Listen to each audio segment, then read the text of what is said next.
প্লেনে যাওয়ার প্ল্যান থাকলেও শেষ মুহূর্তে জিয়ান আর নয়না বাসে ট্রাভেল করে, night coach bed system. Nayana প্রথমবার অপরিচিত কারো সাথে ট্রাভেলিং করছে। মানুষটা তো তারই, অপরিচিত কি করে হয়।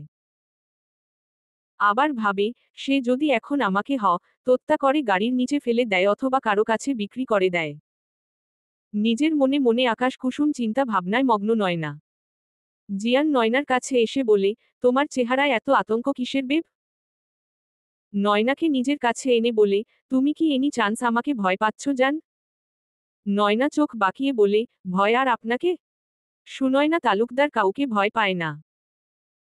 বিগ মিস্টেক মিসেস চৌধুরী, আপনার পরিচয় সুনয়না চৌধুরী নট তালুকদার। বাবার বাড়িতে অনেক তালুকদারি করেছেন, এবার হাসবেন্ডের নামের উপর রাজ করবেন।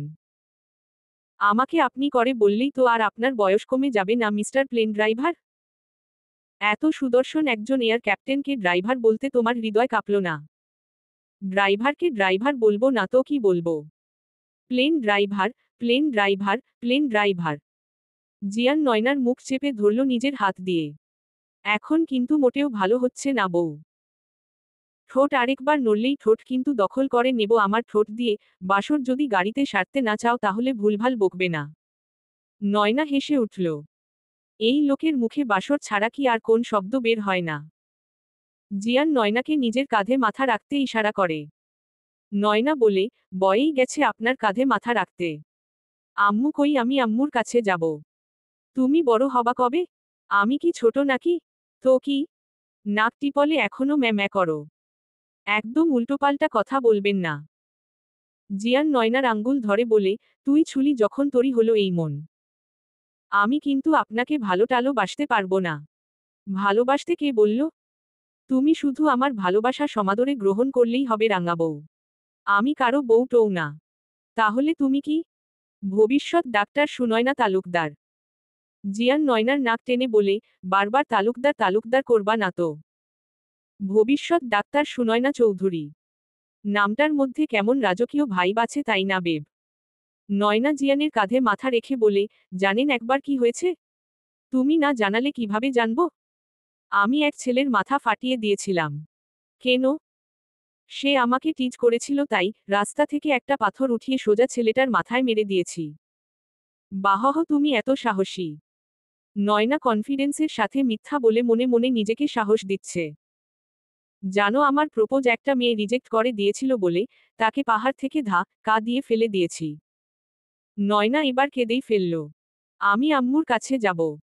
জিয়ান নয়নার মুখে হাত রেখে বলে, একদম চুপ। একটুও কান্নাকাটি করবে না। আর কথায় কথায় ম্যাঁ করার স্বভাব কবে যাবে তোমার? এমন আদর দেব এরপর কথায় কথায় জামাই জামাই করবা। আমি শুভ, তুমি লক্ষ্মী মেয়ের মতো আমার বুকে মাথা রেখে ঘুমিয়ে পড়বা। ঠিক আছে? কিসের ঠিক আছে? এটা তো জোর খাটানো বলে, এখানে ঠিক কি হলো? বউ আমার, জোরও আমার, ইচ্ছেও আমার, সো চুপচাপ এসে বুকের উপর মাথা রাখো। নয়না মনে মনে বলে, ওটা বুক নাকি আমাকে বশ করার তাবিজ? ওখানে মাথা রাখলেই আমার কেমন প্রেম প্রেম পায়, তখন নিজেকে কেমন উপন্যাসের হিরোইন মনে হয়। এই লোক কেন যে প্লেন ড্রাইভিং ছেড়ে দেশে আসলো? নিশ্চিত আমাকে বশ করতেই এসেছে। নয়না বি কেয়ারফুল, কয়দিন পর তোর বয়স 17 হয়ে যাবে, এত সহজে বশ হোস না বুদবুরানি। তা তোমার জিনের সাথে আলাপ আলোচনা আর কতক্ষণ চলবে? নয়না এক ঝটকায় জিয়ানকে জড়িয়ে ধরে বলে, জিন? কোথায় জিন? দোয়া দুরুদ পড়েন, জিন তাড়ান প্লিজ, আমার ভয় করছে। জিয়ান নয়নার কানের কাছে মুখ নিয়ে বলে, যেভাবে আছো ঠিক এভাবেই জড়িয়ে রাখো আমাকে, নয়তো জিন চলে আসবে। আর শোন ডিয়ার ওয়াইফি, আমি 8 দিন আছি, 8টা দিন আমার সাথে ঠিক এভাবে চিপকে থাকবে।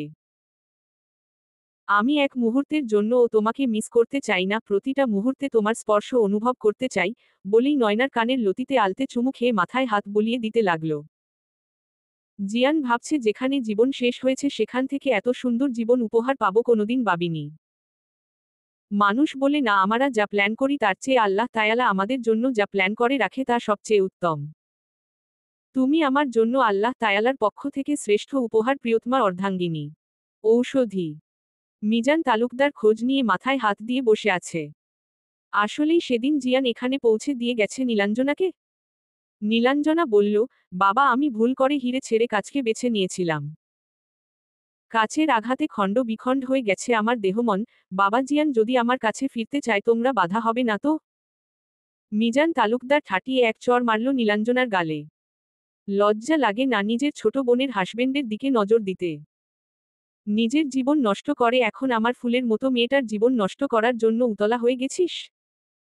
মিজান তালুকদার নীলাঞ্জনার গলা চেপে ধরে বলে, মেরে ফেলবো তোকে আমি। তোর মতো মেয়ে আমার দরকার নেই। দরকার পড়লে তোকে মেরে জেল খাটব। সূচনা দরজায় দাঁড়িয়ে এই দৃশ্য দেখে চিৎকার করল। লতা বেগম দৌড়ে এসে নীলাঞ্জনাকে মিজান তালুকদারের হাত থেকে ছাড়িয়ে নিল। পাগল হয়ে গেছো তুমি? আমার মেয়েটাকে মেরে ফেললেই তো তোমাদের রাস্তা সাফ, তাই না? আমি বেঁচে থাকতে তা কখনো হতে দেব না। মিজান তালুকদার নীলাঞ্জনার দিকে অগ্নি দৃষ্টিতে তাকিয়ে বলে, তোর জন্য যদি সুনয়নার সংসার ভাঙ্গে আগে তোর মা কে মারব তারপর তোকে। মনে রাখিস। লতা বেগম কিছু বলাবে তার আগেই মিজান তালুকদার বাসা থেকে বের হয়ে গেলেন। ঔষধি। অন্তর আনমনা হয়ে বসে আছে রাস্তার পাশের টং দোকানে। আজ জাহিনের সাথে সারাদিন কথা হয়নি, ছেলেটা করতে কি চাইছে? অন্তর দোকানদারকে বলল, মামা এক কাপ করা লিকারের রং চা দাও তো। দোকানদার চায়ের কাপ অন্তরের দিকে বাড়িয়ে দিল। হুট করে কোথা থেকে একটা মেয়ে এসে চায়ের কাপটা নিয়ে চুমুক দিল।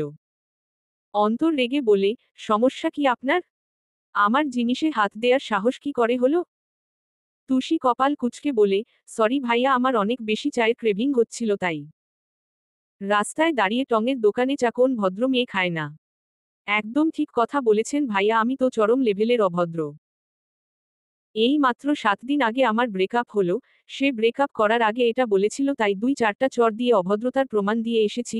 তুষি দোকানদারকে বলল, মামা দাম কত? 10 টাকা।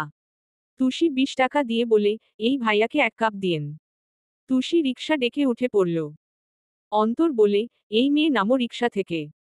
তুষি কানে হেডফোন গুজে বলে, মামা চলেন। অন্তর মোবাইল বের করে জাহিনকে কল করে বলে, লা তুই বাসা থেকে বের হ। ঔষধি। অনিকেত দুদিন ধরে বাসা থেকে বের হচ্ছে না, হসপিটাল থেকে ছুটি নিয়ে বাসায় লুকিয়ে আছে। সে কিছুতেই সায়নার সামনাসামনি হতে চায় না। অনিকেত আয়নার সামনে দাঁড়িয়ে বলে, তোর কপালে আসলে বউ নেই বুঝলি অনিকেত, সারাজীবন তুই সিঙ্গেল মরবি। চলবে। পরবর্তী পর্ব পেতে চ্যানেলটি সাবস্ক্রাইব করুন।